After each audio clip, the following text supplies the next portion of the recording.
Hi everyone, my name is Felicia. Today I'll be presenting a paper on labor transfer.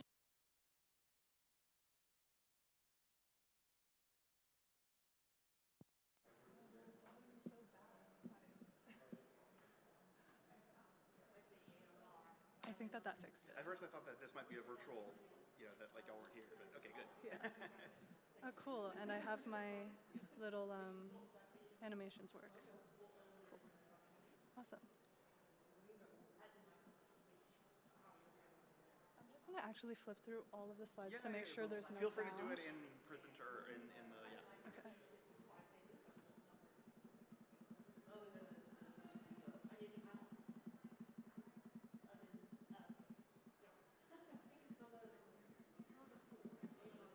Cool. Very good. Thank you so much. Do you know if the order is as Yes, so you're first. Thank you. And we're doing questions at the end. Perfect, thanks.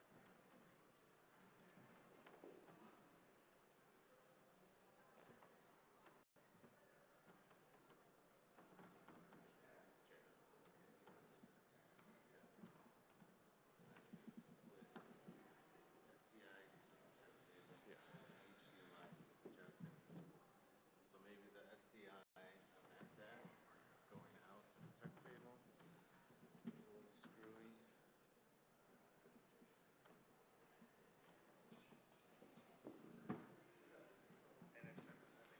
So I bet you it has something to do with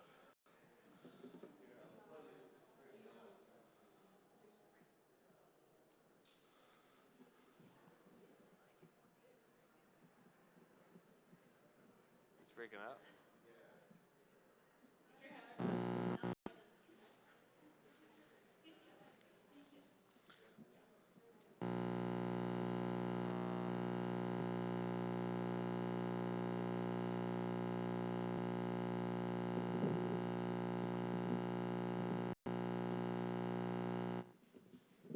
Is that me?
Oh, you it's go to view full screen to be able to do it full screen.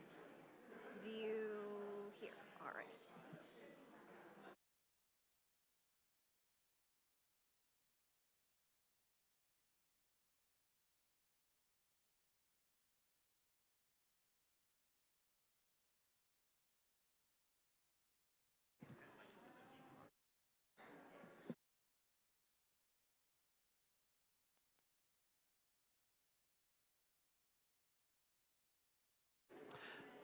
All right, welcome everyone. Come in. We'll get started in a few minutes.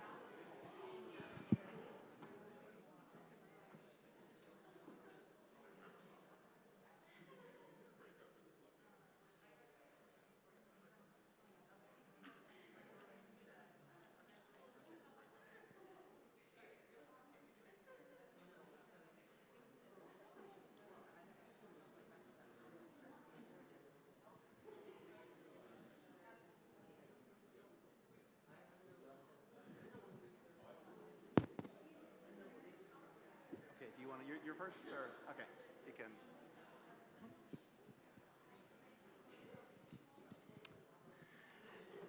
Hi, everyone. Thank you so much for coming to the Participatory AI session. I am your chair, Stuart Geiger, and I am thrilled to introduce our first paper on Towards Labor Transparency in Situated Computational Impact Research.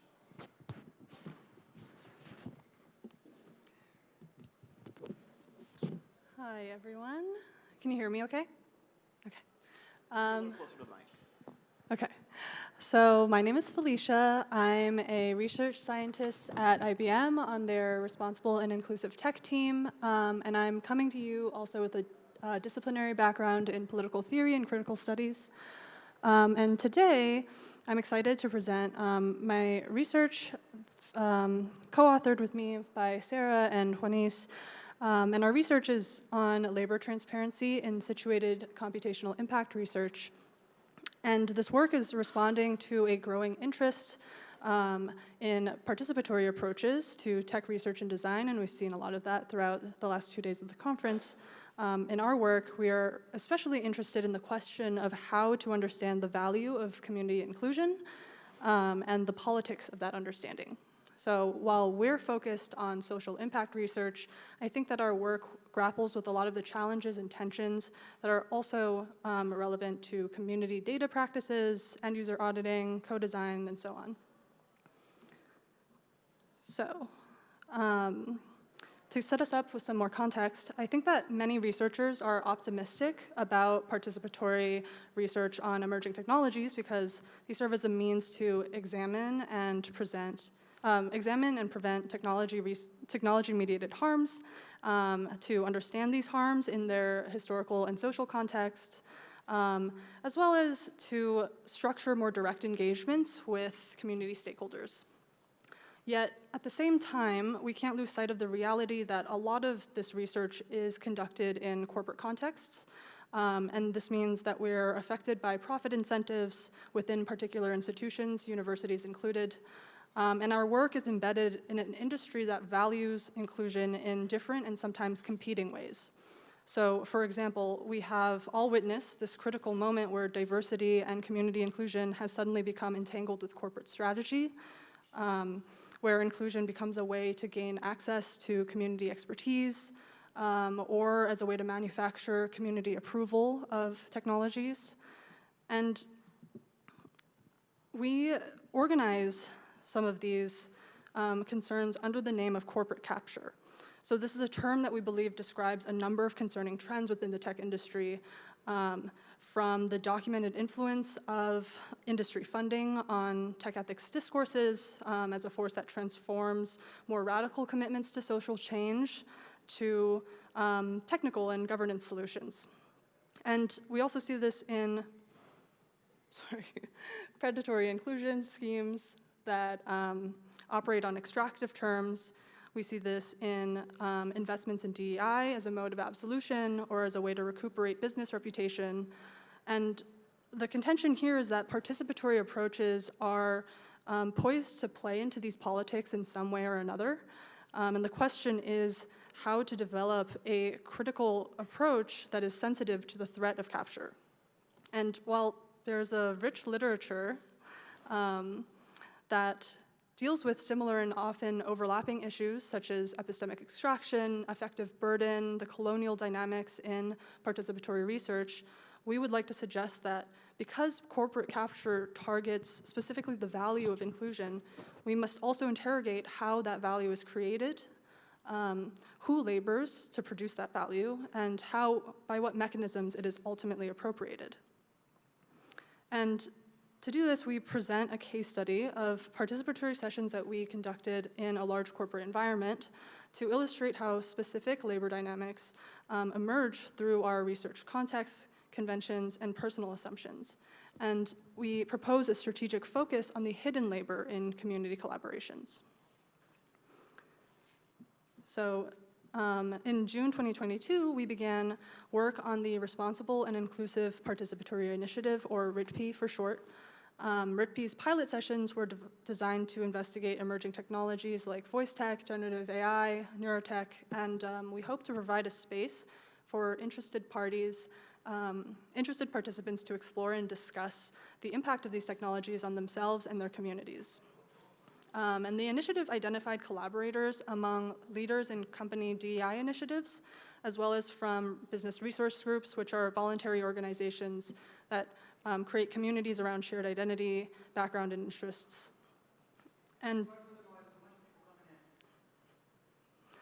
And so today we focus on the following 3 stages of RITP and their tensions. So first, we focus on our participant recruitment practices and how we were challenged by conventions around informed consent and the labor relationships that they established. Second, our pilot participatory sessions and our struggles with expectations to produce participatory artifacts. And third, the norms around co-authorship or authorship and questions about how to share results in a way that was truly participatory. And in each of these cases, our primary focus is on these moments of tension themselves. And we do this because our approach draws on agonism and agonistic participatory design. And our narration of the case study also follows an autoethnographic structure that emphasizes the necessity of methodological reflexivity in research on labor and power dynamics. And at each stage, we situate our research practices from how research problems are articulated to how findings are reported. We situate these in their socio-political and economic context. And we do this as they appear in field notes and debrief memos taken over 6 months. Okay, so in planning the participatory sessions, we initially organized prototyping workshops. And we imagined that this would provide an opportunity, a process to co-create artifacts that would act as a means by which participants could explore alternative technology futures. But not long after piloting our first session, we noticed an emerging tension. We realized that perceptions around what counts as valuable, what counts as a valuable artifact, was shaped by business considerations over what had potential for adoption, what would demonstrate measurable impact. And you can take these sort of conventional artifacts, for instance. This bias towards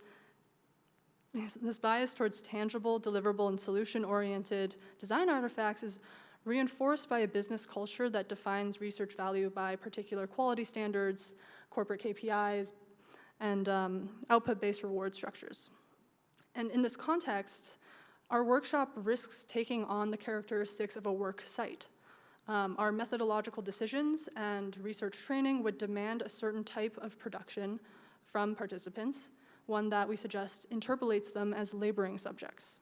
Even where in some cases these demands might be voluntarily met or mutually beneficial, we still risk closing off certain modes of collaboration, such as those that center disagreement or dissensus. Now, turning to our recruitment practices, we noted another tension in our process of securing informed consent.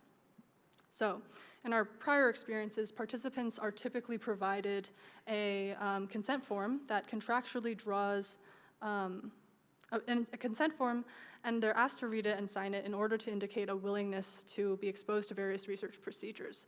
But we felt ultimately a conflict in the way that the consent form contractually draws a boundary around what counts as participation, where collaboration is legible only within the workshop, but not, for example, in analysis.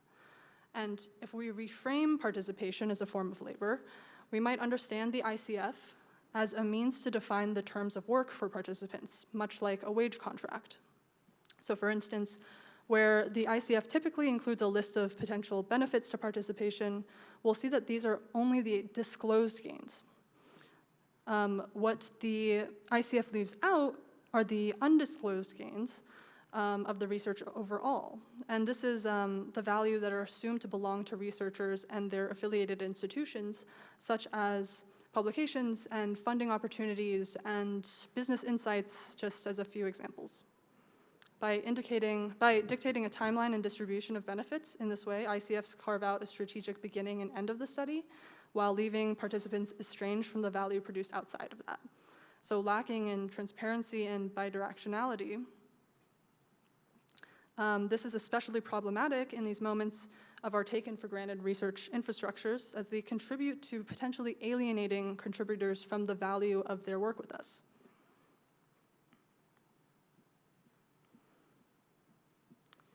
So by August 2022, we finished our final pilot of the participatory session and began a long-term collaboration with 11 of its participants to interpret and present results together. And this was a little bit unconventional, and it was very difficult to navigate. But as others learned about our work, both within the company and outside of it, we noticed that their invitations to share these results were nearly always directed at us rather than this collective, despite our principled approach. And here we see a major tension within conventional norms around authorship. These invitations assume a particular distribution of credit, what we call economies of credit.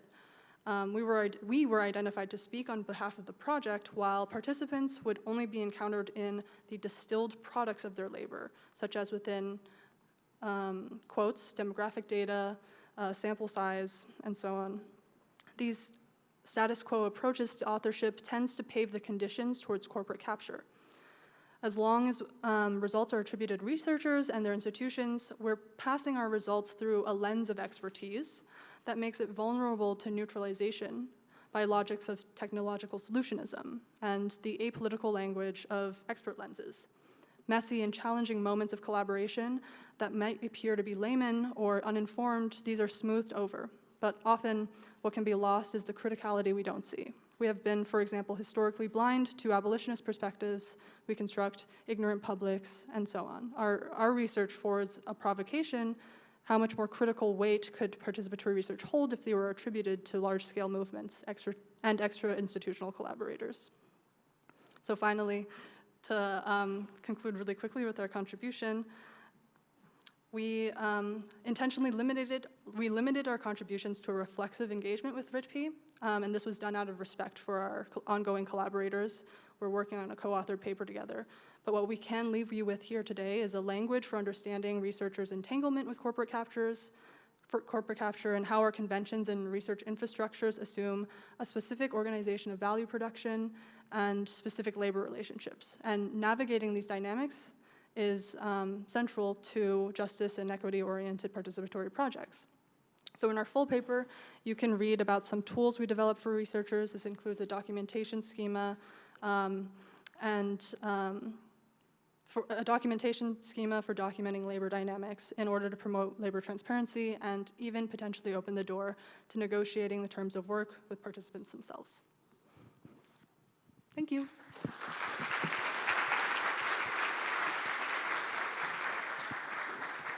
All right, thank you very much for that wonderful presentation. Just as some housekeeping notes, we are going to be holding Q&A until the end. And so we are also using the Hop-In platform. So if you have any questions, if you are watching this online, virtually, you can use the Q&A tab to ask questions, and we will be asking those at the end. Now it is my privilege to introduce our next talk on the dimensions of data labor, a roadmap to empower data producers. Take it away. Thanks, George. Hi, everyone. I'm Han-Ling Li. I'm currently a postdoc scholar at UC Berkeley, and today I'm presenting this paper on behalf of my co-authors, Nick Vincent, Stevie Chancellor, and Brent Hecht. All right. So over the past week, you might have personally witnessed or came across on the news that many online communities, including from Reddit and Stack Exchange, their mods are striking due to their various disagreements with their respective platforms. And what's interesting is that even though these are unpaid volunteer roles, when the news coverage reporting it, or even community members and mods themselves talking about it, they frame it as strikes. So this means that everyone recognizes the value that these volunteer roles are bringing into these platforms by creating, maintaining, and nurturing these online communities, and at the same time promoting high-quality content. So this framing of online volunteer work as labor is exactly what our paper is arguing for. We're all moonlighting as underpaid or unpaid data workers. This is especially given the emergence of generative AI models where artwork from artists, books and publications, especially research papers from ourselves, content from journalists, blog posts, Wikipedia articles, and code from open source developers. All these type of content and data played a very fundamental role in the training of generative models. But I want to mention here that this is nothing new. Many of the technologies we have used for years and sometimes decades, including search engines, recommender systems, social platforms, they're all dependent on the time, data, and knowledge that data producers provide. So in a way that we can think of these data-driven technologies as a co-creation between companies and data producers. But data producers are not always happy about this collaborative relationship because a lot of the times as data producers, we often do not have a say about how our data is being used and what it is used for. This is especially prominent given the wave of lawsuits against the generative models by content creators because these models are using their content without any consent. So these public outcries have also happened to social media platforms, data brokers, targeted advertising, when data producers are kept in the dark from what their data is used for. So the problem is, while we seek to mitigate many other problems imposed by these data-driven technologies, from fairness and privacy issues, we should not be distracted from the erosion of agency from the data production side. The lack of voice and control that data producers have over these massive data-driven technologies. So as Dr. Alona Nelson pointed out in yesterday's keynote, we need to broaden participation and decision-making in the development of technology. So in this work, we asked how to improve workers' agency so they can meaningfully affect data-driven technologies. And ultimately, how can we empower data producers in their relationship with data-driven technology companies? Also, thanks to Felicia mentioning the corporate capture, I think that actually helped me a lot in actually setting up this presentation. So in our work, we built on prior cause for a new producer-oriented paradigm shift to increase the voice of data producers. We understood data generation as a form of labor called data labor. By adopting this labor lens, we can look into literature and knowledge and lessons on various types of other human labor activities and develop a roadmap to address this power imbalance between companies and data producers. So to put this concept into more concrete terms, we offered this working definition as a starting point. Any activities that produce digital records useful for capital generation is a form of data labor. Some prominent examples including social media posts, blogs, news articles, as mentioned earlier, published artwork, content moderation, and personal preferences that help recommender systems and social platforms to figure out what everyone likes. So our definition is built upon prior concepts and knowledge about various activities that are underpinning computing systems.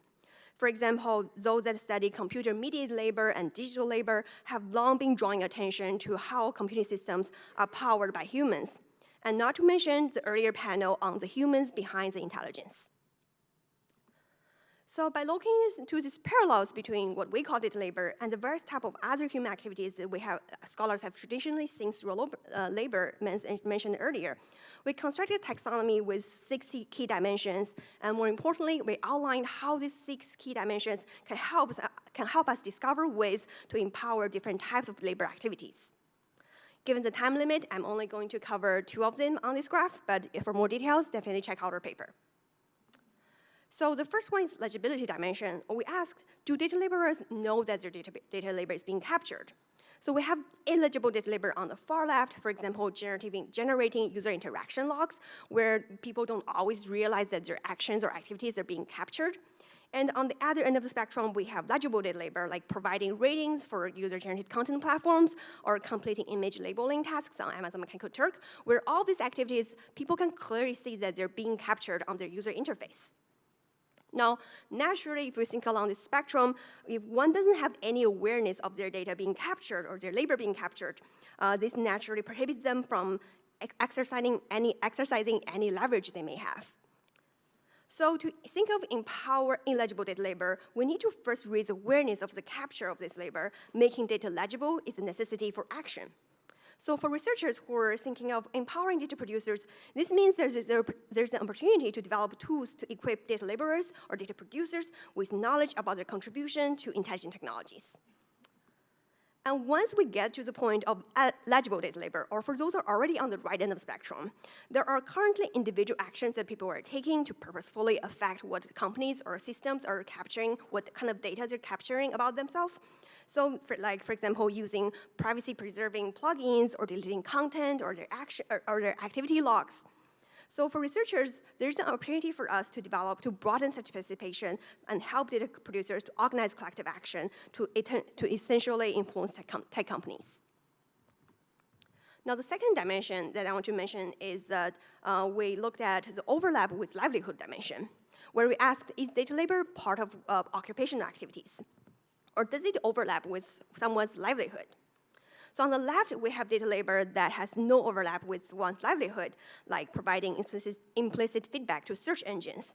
These type of actions are rarely associated with one's occupation, unless, for example, you are a contractor at Google search. On the right-hand spectrum, we have activities that doubles as one's occupational responsibilities, like writing and publishing news articles.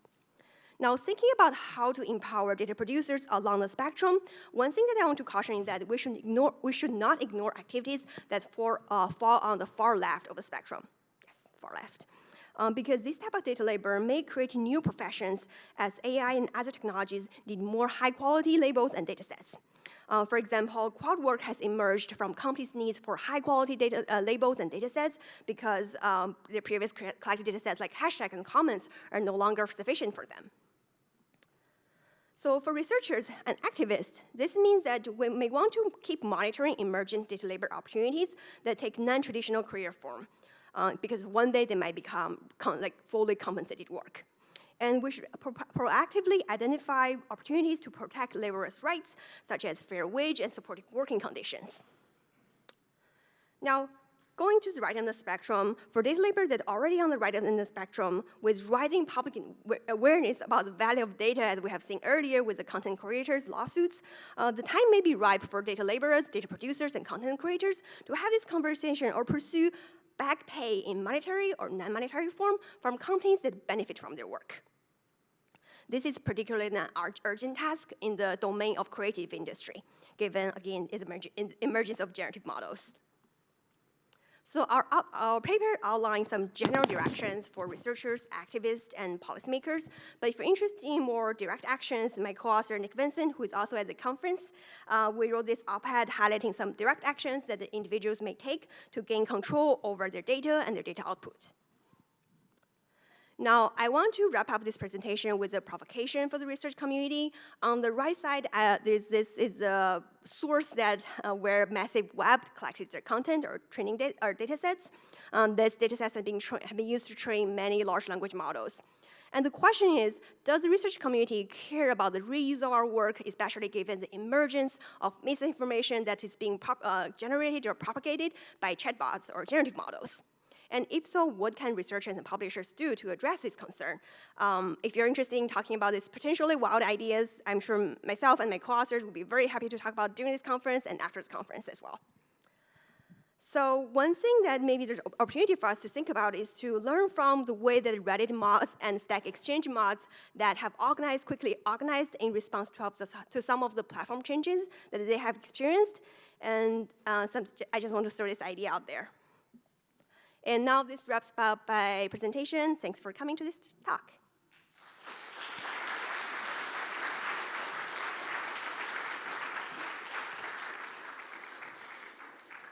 Thank you very much. We have a packed house, so please, if you're standing, we have some seats in other sort of parts, so if you could grab your, and then go to view, or, oh, okay. And I can also share that I'm really excited to read all these papers, and you can read them now. The papers proceedings are now up on the ACM Digital Library and are linked from the FACT 2020 Accepted Papers site. All right, so everyone, yeah, come in, and then we can get started on the next one. Again, it's really good to see so much participation in the participatory AI session. So now we have a paper, Going Public, Exploring the Role of Public Participation of Approaches in Commercial AI Labs. Take it away, Laura. Thanks, Stuart. Hi, everyone. My name is Laura Groves, and I'm here to present our paper, Going Public, Exploring the Role of Public Participation Approaches in Commercial AI Labs. This is a write-up of a research project, that I led for the Ada Lovelace Institute in 2022, with support from my co-authors, Aidan Pepin, Andrew Strait, and Jenny Brennan. So just to set the scene around public participation in the AI industry, you don't need me to tell you that considerable excitement has been generated around the potential of participatory AI, broadly construed, from across industry, policy, and civil society circles. And existing scholarship from the FACT community has been really useful in offering typologies of participation in AI and helping us make sense of some of the underlying motivations and goals behind why you might want to embed participation. For example, Sloan et al., that should say 2020, 3 modes of participation: participation as work, as consultation, and as justice. But there are 2 research gaps that we identify in our work. The first is that we're really lacking evidence around commercial labs' experimentation with participation projects, and also some of the attitudes towards these approaches within these contexts, and a particular gap around what participation could or should look like in the general purpose or generative AI context. And the recent surge in language of participation from tech industry discourse, for example, democratizing AI, public access, red teaming, etc., may not be matching the reality of practices within these terms. So as we argue in the paper, before prescribing more or better participation, there's a real need to understand the current state of play. And that brings me to our research. So we had 3 research questions for this project. The first was around how do commercial AI labs understand public participation in the development of their products and research. The second is around what approaches do labs actually adopt.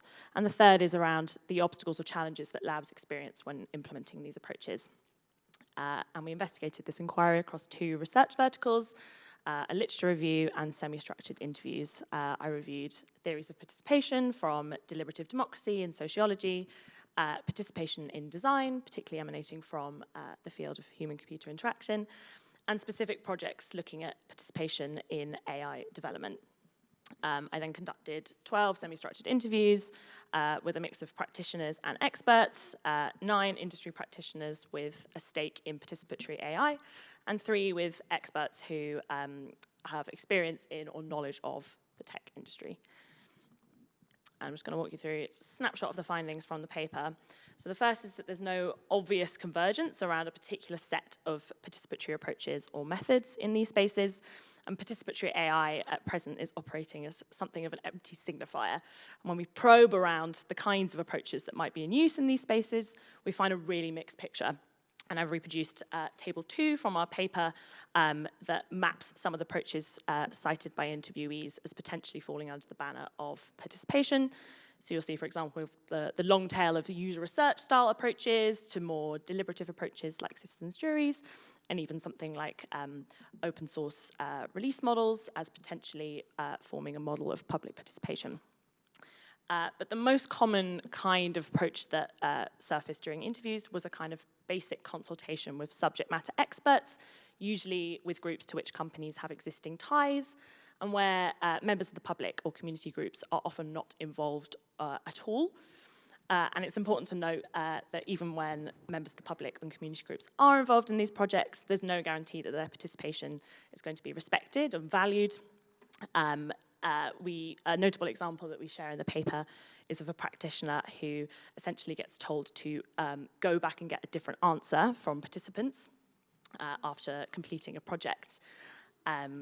And yeah, so what we really find is that there's a real disconnect between the sort of grand normative ambitions for public participation in principle and what's actually achievable on the ground.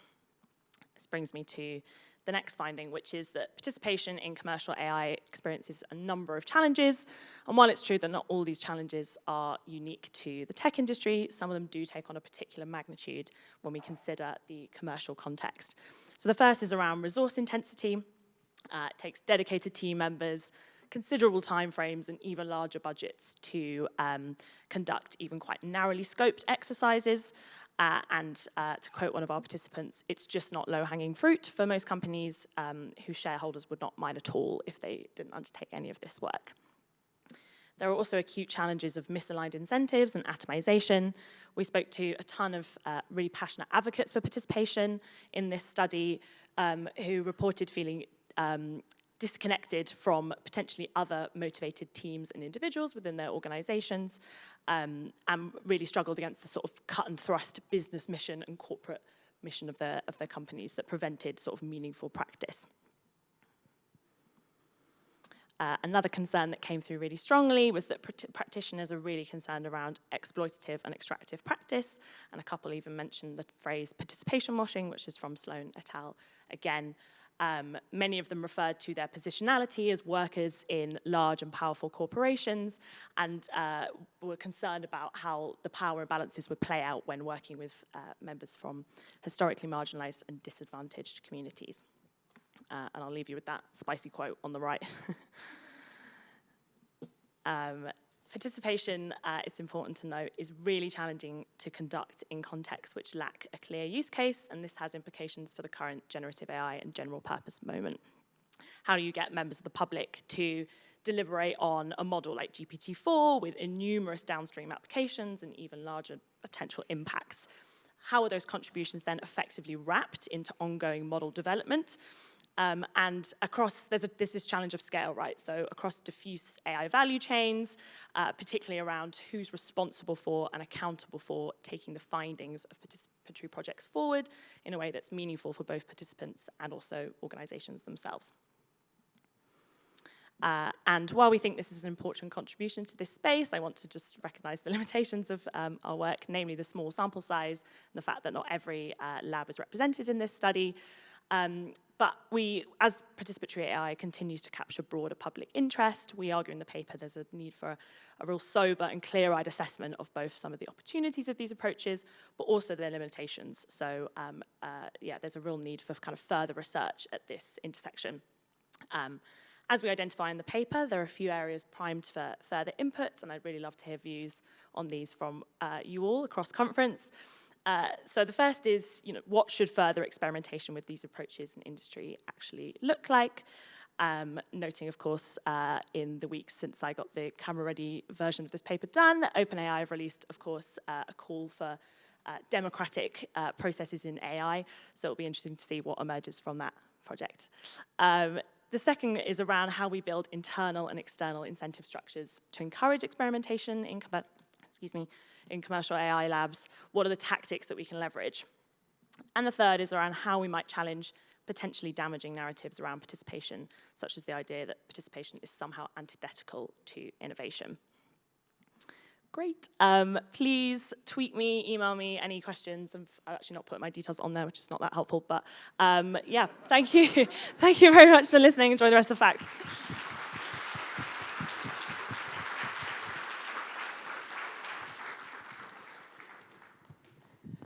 Okay, and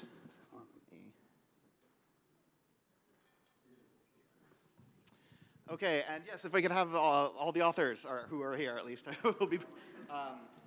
Our next paper has, I believe, more authors than any other paper in the history of FACT, and is also a winner of a Best Paper Award, and so.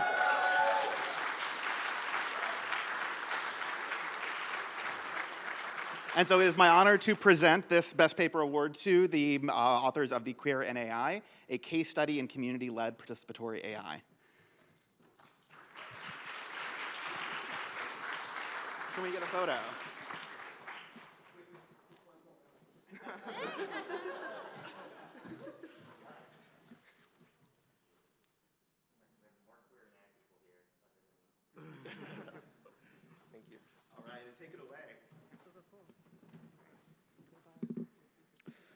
Cool. My name is Willie. I'm an organizer with Queer AI, and I am very excited to present our paper, Queer AI, a case study in community-led participatory AI, with my co-authors, Elia, Arjun, Ashwin, Klaas, Danica, David, Eva, Philip, Hong, Hetvi, Juan, Jadav, Kruno, Luca, Martin, Mark, Maria P, Maria R, Martin, Milind, Nix, Pan, Pranav, Raj, Rushira, Sarah, Sarthak, T, Tanvi, Vishaka, Yanan, Shiji, Zirak, Avaji, Nathaniel, Michael, Sharvani, Emmy, Aditya, Natalia, Andrew, Rafa, Alex, Evan, Jackie, Manu, Nikhil, Luke, and I think 3 who had to remain anonymous for safety's sake. So queer people in AI, you'll probably already know most of this, but AI and data collection pose a variety of threats to queer people, mainly surveillance, censorship, hypervisibility, and erasure, and also more fundamentally, machine learning categorization fixes and bins queer identities that are unique and fluid. However, queer communities are heavily dependent on AI spaces, or on online spaces mediated by AI and data, and we want to have access to these spaces, get benefits from these spaces, have them work well for us without them harming us. And more broadly, STEM is hostile to queer people. There are a number of recent studies coming out showing that queer people are less supported, less likely to receive mentorship, slower to kind of rise in ranks, in addition to our own studies, which show pretty pervasive harassment and hostility. And everyone in this room, of course, is interested in participatory methods as kind of a potential fix for this, or more broadly, kind of including and empowering marginalized and impacted communities in design processes to prevent these harms. However, as we all know, participatory design in AI can be shallow and co-opted. So in this paper, we want to study, ourselves, because these AI affinity groups, including Black in AI, Alex in AI, Women in Machine Learning, Deep Learning in DABA, Indigenous AI, and many others, have long driven resistance and change in the face of AI harms. And these communities have enabled marginalized groups to build power and then self-advocate.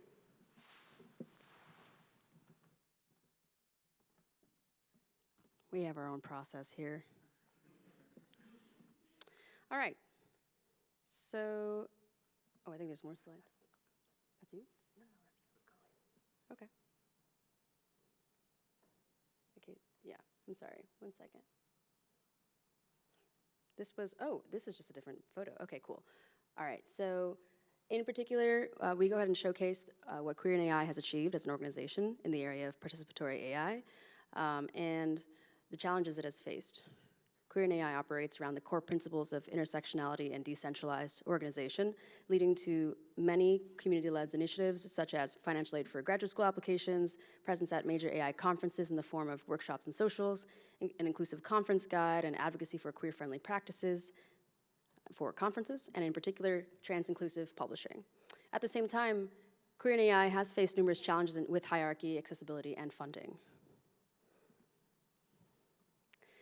So in this, we're going to dive into one of our most important initiatives. This is the graduate school application financial aid program.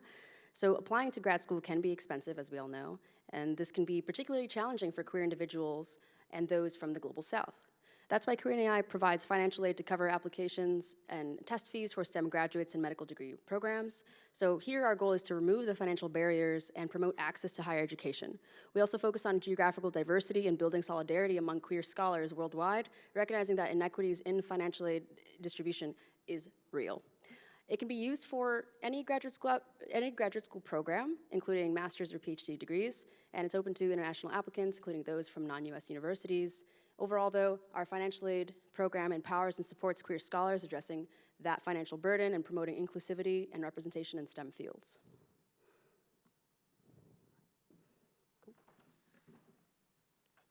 And another set of initiatives that we do is our presence at workshops and socials. So recognizing the need for queer researchers to feel more welcome at AI conferences, we've organized workshops and socials have venues spanning a variety of machine learning and AI disciplines. These venues are a key mechanism for building community and power. They serve as opportunities for mentorship for early career researchers and spaces to highlight radical research on queerness and AI through diverse panels, talks, and submissions in non-traditional forms. Even so, many barriers still exist for participation due to accessibility issues and factors like visas and costs. While we provide some degree of support, these barriers still limit queer participation within AI spaces. Moreover, Queer and AI has been fiercely advocating for improving inclusivity of queer folks at conferences. Many affinity groups and D&I chairs have come together and developed a document for best practices in the form of an inclusive conference guide. We helped in improving the collection of demographic information and data usage, such as names and pronouns. And so finally, we've also endeavored improving queer safety at conferences. So this would involve implementing codes of conduct with queer inclusive privacy measures. Additionally, we recommended gender inclusive restrooms and asked conferences not to ask for legal names wherever they can. To improve participation, we encourage conferences to provide subsidies and waivers for marginalized queer folks. Besides, we advocate for space for queer networking and socials at the conferences. For improving queer representation, we encouraged conferences and workshops to invite more queer folks as keynote speakers and panelists, and prioritizing folks from marginalized backgrounds. We also suggested to compensating speakers based on a fair and equitable policy. Now, beside the Inclusive Conference Guide, we also worked on a couple of initiatives aimed at making publishing more trans-inclusive. So this includes setting up name changes policies at many NLP conferences, and we're now expanding to other conferences in the AI space. And also to avoid dead names in circulation, we developed a tool for publication chairs that can flag any dead names in papers, especially in the bibliography section of camera-ready papers. So one can run this tool and flag these mismatches between the published papers and how papers are being cited, potentially including dead names.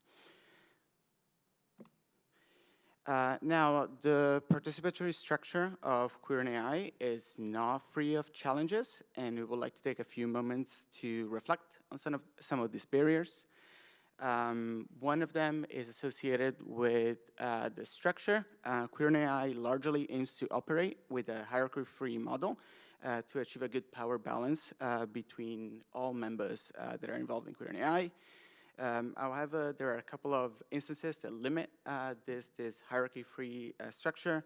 One of it pertains financial personal information, because when Queer and AI members share financial or personal information with us for subsidies and things like that, that kind of information is handled by a group of core organizer for safety reason, but this results in some centralization.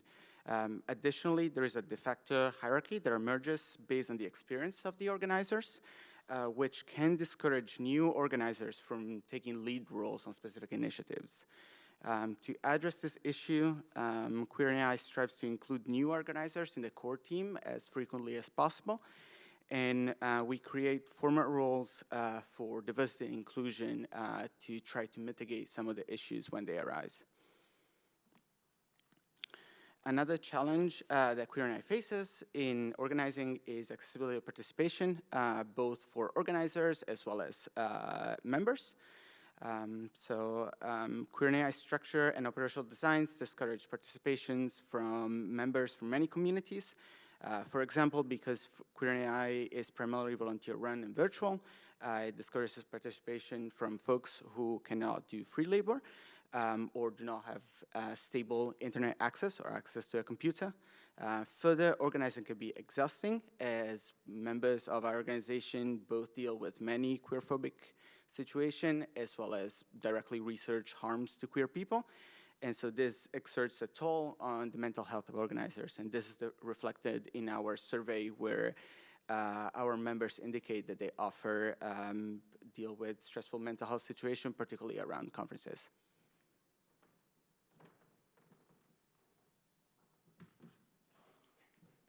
I will try to go quickly.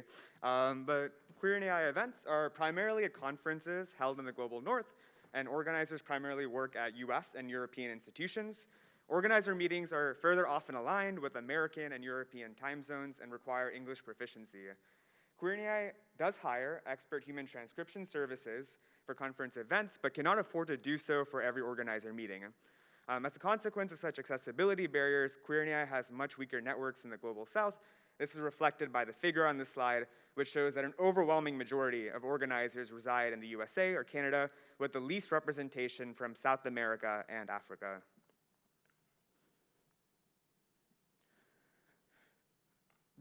Another pressing challenge that Queer and AI faces in organizing is funding. So to ensure functioning and the administration of our initiatives, we primarily rely on funding from corporate sponsorships. While they don't play an active role in our operations, they're still very, very, very, very complicit in oppression. We have dropped many sponsors for ethics concerns, including Google in 2021. And because of that, we were $20,000 short in funding, which makes a lot of programs like the Grad App program a little bit harder to run. But obtaining academic grants is super difficult. Queer and AI operates independently as a nonprofit, and also a lot of funding bodies, including the NSF, do not consider queer people as underrepresented. And finally, to conclude, we implore the AI ethics community to strive for redistributing power and fostering cultures of change beyond assessing the existence or ethics of problems. We are not perfect as an organization, but we will continue to address and overcome the challenges and tensions in our organizing as a community while building on our principles. You can help us build towards inclusive, equitable, and just AI features by organizing with us at the link below. And I want to put it out there that we have a social happening tonight, so if you want to learn more about our organization, get involved, meet some cool people, learn about my machine learning demonizer twink shirt, please attend our social. And also, I love all of you very much. I would not be doing the research and grad school that I'm in right now without any of you, so thank you for existing.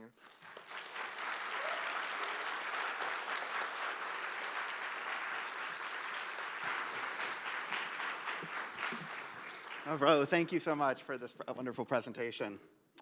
Okay, our last presentation was not able to join us in person, but we can. And then after this, we will have the Q&A. This presentation is AI in the Public Eye, Building Public AI Literacy Through Critical AI Art.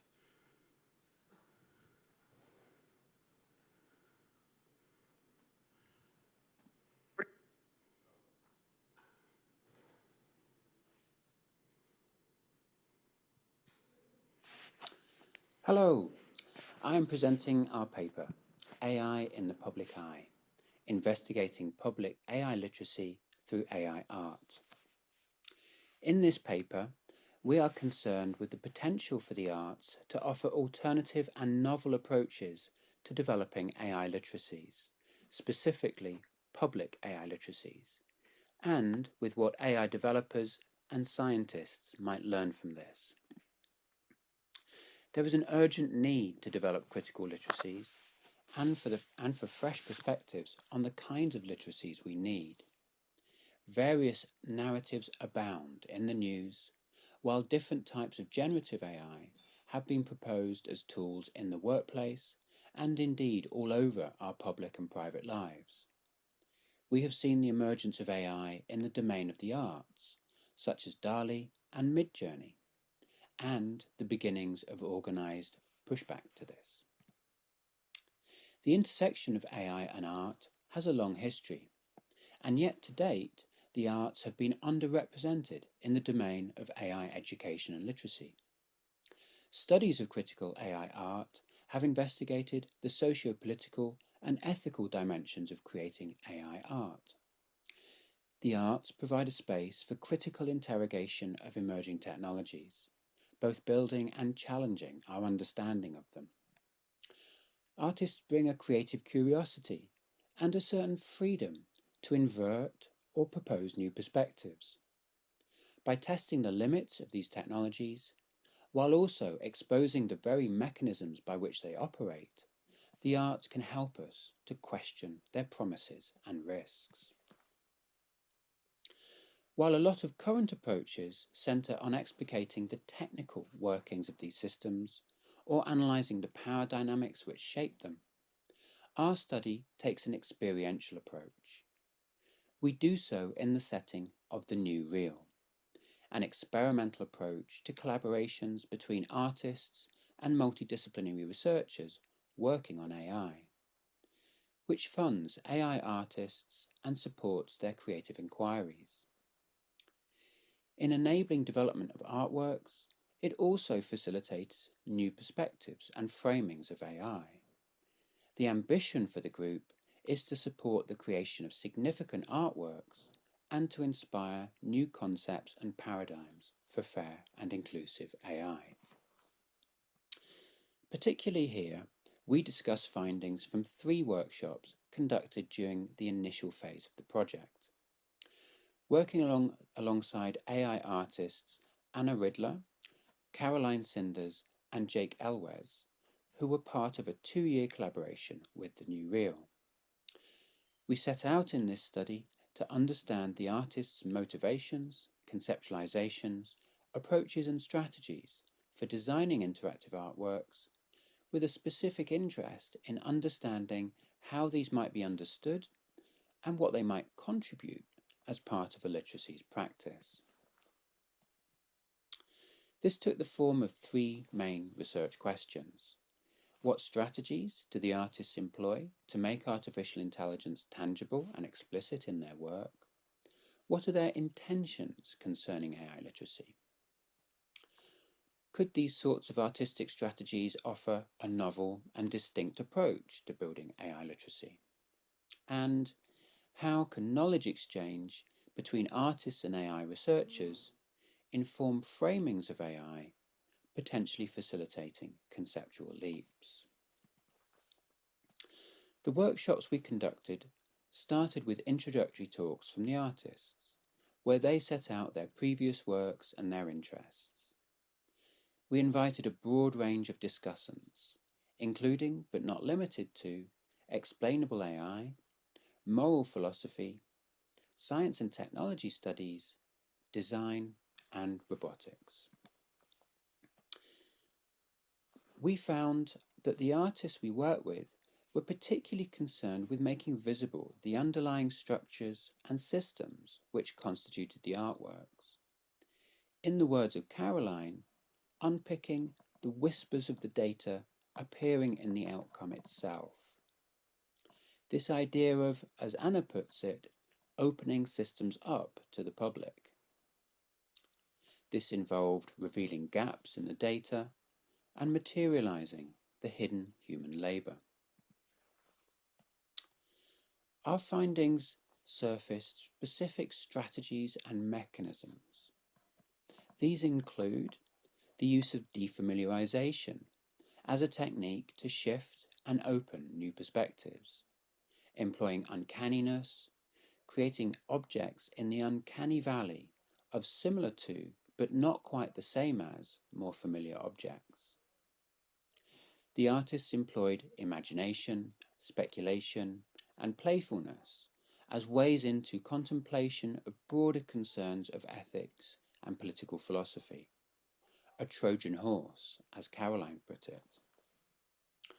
All the artists viewed their artworks as part of an experiential journey that also includes a broader set of public engagement materials, lectures, political activism, writing, and so on, with the artworks themselves even explicitly viewed as a pathway towards broader forms of engagement and pedagogy. The main novelty is in the experiential approach and a focus on embodied interactivity. If you want people to learn things, then you have to have them do things, not just watch, while at the same time keeping the art pieces relatable and accessible. This offers one way to go beyond the limitations of more narrowly technical and sometimes reductive approaches to explainability and accountability. We found this kind of knowledge exchange can help artists and AI researchers to answer each other's questions, potentially facilitating conceptual leaps. Art, for instance, can illuminate situated and embodied meaning. It can help to connect work in the lab to real-world applications and consequences, and it can foster both critical and poetic perspectives. So in summary, the contributions include an experiential approach to AI literacies, illuminating hidden dynamics, and facilitating ethical reflection. We've seen legacy for this work. The strategies for making AI explicit have been built on in the design of an experiential AI system. There has been policy adoption through the Alan Turing Institute in the UK. Further arts commissioning and dissemination through the V&A in London, Ars Electronica in Linz and elsewhere, and public engagement through many channels, including the Scottish AI Alliance. This paper has presented a novel study exploring the motivations and strategies of AI artists. All the artists considered a public literacies dimension to be an integral and vital part of their artistic practice, not something external or secondary. We hope we can continue working with them and other artists in the next stages in our journey. Thank you.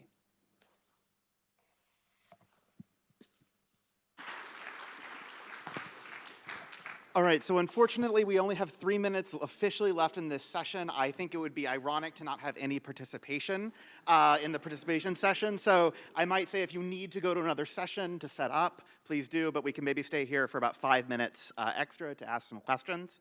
There's a question that was asked online for the hop-in. I'll just get it started, but you can line up in the back behind the mic if you have a question in person. And this was about corporate capture. The question someone anonymously asked on hop-in was about how do we distinguish sort of corporate capture kind of motivations from more genuine motivations to kind of genuinely improve a product or minimize harm or aspects like that.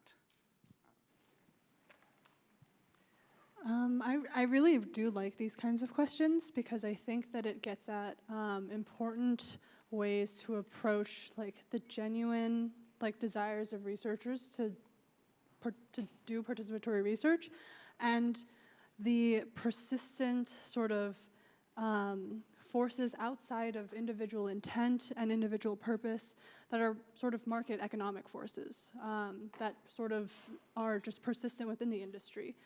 So I think that even in the case where we do genuinely have good intentions in wanting to use participatory work to improve products, the point of some of the research that we were doing was exploring the ways that even among us, the three of us co-authoring this paper, we found ourselves coming up against industry-level, business-level assumptions about how participatory research should be done. And I think that we really do need to think critically about how to sort of change the ways that we, the assumptions that we have about what is a valuable participatory artifact and what counts as participation and who should author participatory work. Thanks. Hi there. It's working. I had a question for Dr. Lee, and I don't know where they are now. Or, yeah, great. So or for any authors of the data labor paper. So I guess you had given us some axes for analyzing data labor in terms of legibility and also like overlap to occupation. But I think what was missing for me is like propensity to organize data labor. This is related to the panel earlier where we had some really inspiring examples of organizing Mechanical Turk workers. So do you feel that the data labor framework entails an antagonistic relation to the firms themselves? And like, where do you see leverage in terms of organizing data labor? For example, you had the like Reddit or Stack Overflow moderators case, but that's a very special case where they are actually moderating and editing the content that's on the platform in a sort of like a central location, which is not going to be the case in every example of data labor. Absolutely. It's the first time, it's probably, well, one of the very few times I'm here. I mean, anyone mention like me as Dr. Lee because I just got hooded this over past weekend. But thank you for mentioning that. So yeah, that's a great question. I think that's something that me and my co-authors, like we all have thought a lot about. Like a lot of the examples I'm mentioning here are very much like people are already connected through the platform. That's certainly like one of the premises for a lot of the collective action we have seen. But I'm cautiously optimistic about this because we have seen sort of thanks to like all these generative models, we have seen artist communities, content creator communities mobilize quickly and get connected quickly as a way to push back against this extraction of their work. So I think there's something that we can look into that, and that's also part of the reason why we looked into a lot like a crowdsourcing or just volunteer-driven organizing. How can we learn from that as a way to get it started running? So yeah, I think there's a lot of opportunities here, and I'm certainly recognize like collective action is a huge challenge, and a lot of the collective action does fail. But I think there's a lot of also good things that we can learn from all these communities and start from there. I think I should stop there, but I'd love to talk more about this. Yeah, sure, thanks a lot. Okay, yeah, if everyone keep both their questions and answers so we can get as much participation as possible. Yeah, hi there. Just one quick comment. Artists fundraising is not quick enough. There's been a lot of trouble just getting enough money in that space. Anyway, so my question is for Drew.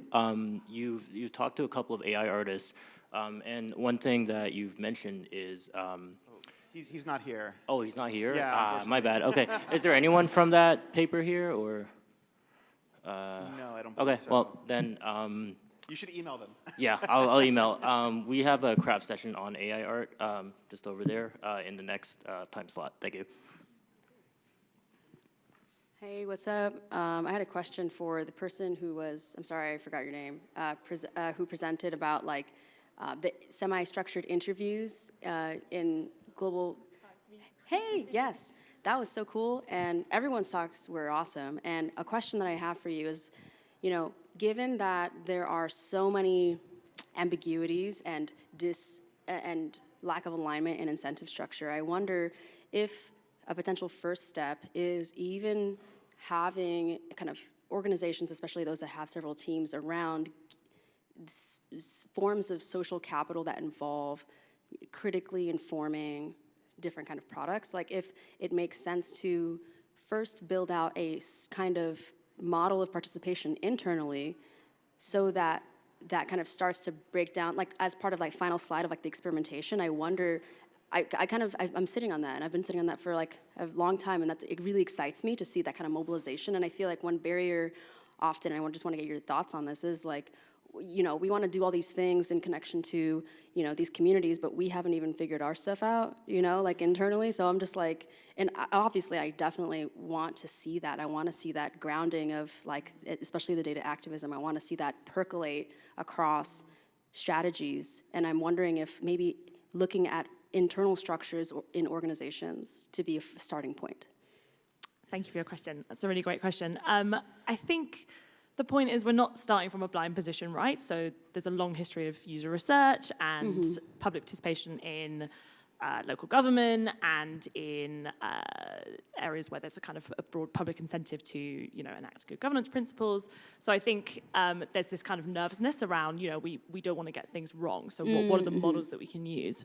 But I think there are experimentations out there. They may not naturally sit within kind of the commercial context at the moment. But I think, I guess I would just urge practitioners to look at your user researchers and your product managers and kind of gather together and,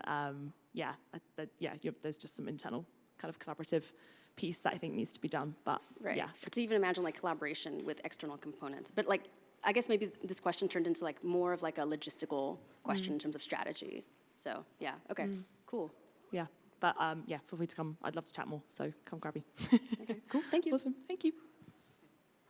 Okay, maybe like one quick question more, and then, yeah, you can Hi, my question is for the Queer and Speak to the AI mic. folks. Oh, can you hear me now? Okay. Hi, my question is for the Queer and AI folks. I found your presentation really cool and excellent.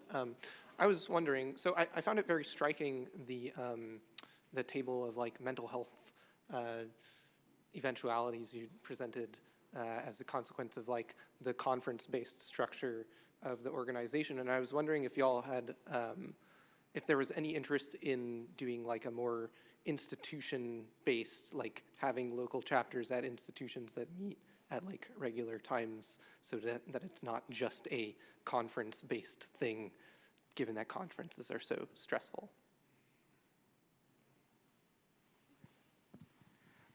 That's an excellent point. We tried expansion across different axes. We tried to especially go to undergraduate level. We had a couple of initiatives try to involve even a high school level. Queer and AI started as a tied to conferences, and so that's why we historically maintain socials there. The flip side, Queer and AI events at conferences, either through workshops that we run or social events, often offer quite a bit of relief to participants. Especially they are a way to to find like-minded folks, and so despite the adversity that you might face at conferences, you still know who the folks are that you can look for support. It's also good to have presence in order to de-escalate aggressions and the safety events that we had throughout the years. So yeah, it's not, overall, they're not the most welcoming spaces, but through surveys, we found that people generally value having an official queer and AI presence at various conferences very highly. Thanks. All right, thank you, and thank you for letting me steal half of your break.